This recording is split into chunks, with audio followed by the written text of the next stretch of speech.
আসসালামু আলাইকুম। আমি এখন বানাবো খুবই সহজ কিন্তু দারুণ মজার পাঞ্জাবের একটা ভেন্ডি ভাজি। যদি একটু অন্যরকমের কিন্তু অসাধারণ স্বাদের। যারা ভেন্ডি পছন্দ করেন অবশ্যই এটা একবার খেয়ে দেখবেন। তো আসেন দেখি শুরু করা যাক।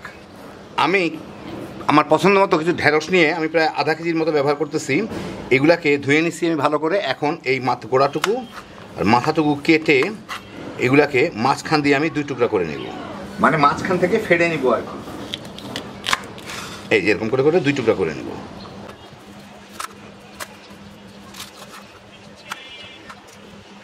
তো সবগুলোকে আমি 2 টুকরা করে নেব, তবে আগেই ঢেঁড়সটা ভালো মতো ধুয়ে নিতে হবে, এখন আর কাটার পরে ধোয়া যাবে না।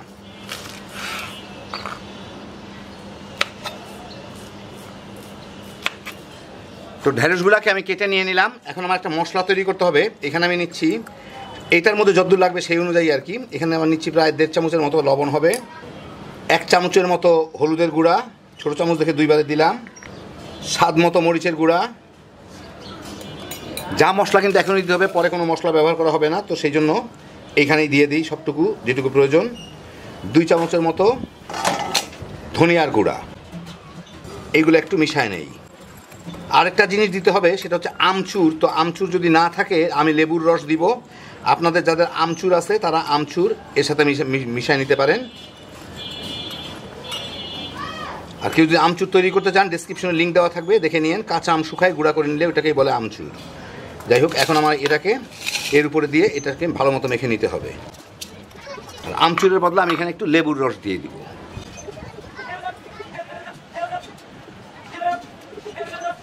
এখন এটা ভালো মতো মেখে নিতে হবে।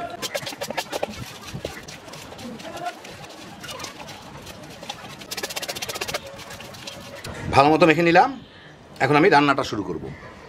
আমি এখানে 3 টেবিল চামচ রান্নার তেল নিয়ে নিছি। এটাকে আমি মাঝারি আর লোয়ের মাঝামাঝি রাখছি। এর মধ্যে আমি 1 চা চামচ আস্ত জিরা ফোড়ন দিব। ঝট করে যাতে পুড়ে না যায় সেই জন্য একটু লো হিটে রাখলাম আর কি। একটু নাড়াচাড়া করলেই কিছুক্ষণের মধ্যে এটা বাদামি হয়ে যাবে। এই জিরাটা একটু বাদামি হয়ে গেলেই, আধা মিনিট একটু বেশি লাগলো, আমি এর মধ্যে প্রায় 1.5 কাপের মতো পেঁয়াজ কুচি দিয়ে দিব। দিয়ে এখন আমি চুলার জালটাকে একটু বাড়ায় দিই, মাঝারিতে নিয়ে আসি, নিয়ে এসে এটাকে ভেজে ফেলবো। পেঁয়াজের পাশগুলো হালকা একটু বাদামি হওয়া পর্যন্ত, কিন্তু পেঁয়াজটাকে বেরেস্তা করা যাবে না। সেই জন্য একটু হাইটে ভাজলে ভালো, পেঁয়াজটা জলদি বাদামি হবে কিন্তু শুকায় যাবে না।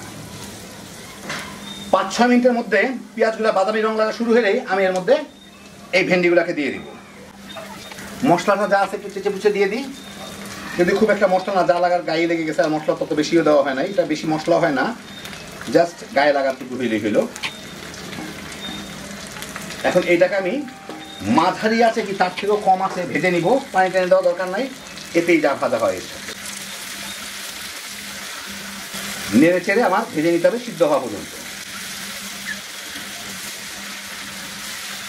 এর সাথে আমি একটু ভালো মতো মিশাই,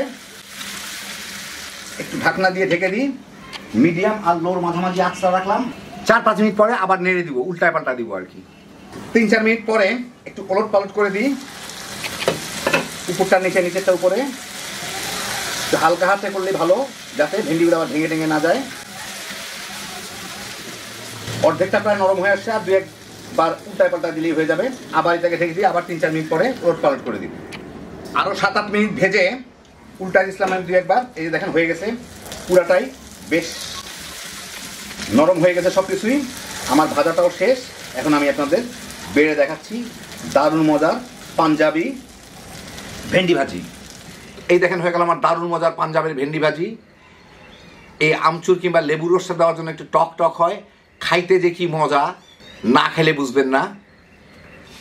এটা কিন্তু গরম গরম ভাতের সাথে ছাড়াও রুটি পরোটার সাথেও তামা তামা করে খায় ফেলাইতে পারবেন। হ্যাপি জোশের একটা আইটেম। আল্লাহ আপনাদের সবাইকে ভালো রাখুন, সুস্থ রাখুন, নিরাপদে রাখুন। ইনশাল্লাহ বেঁচে থাকলে আবার দেখা হবে। আল্লাহ হাফিজ।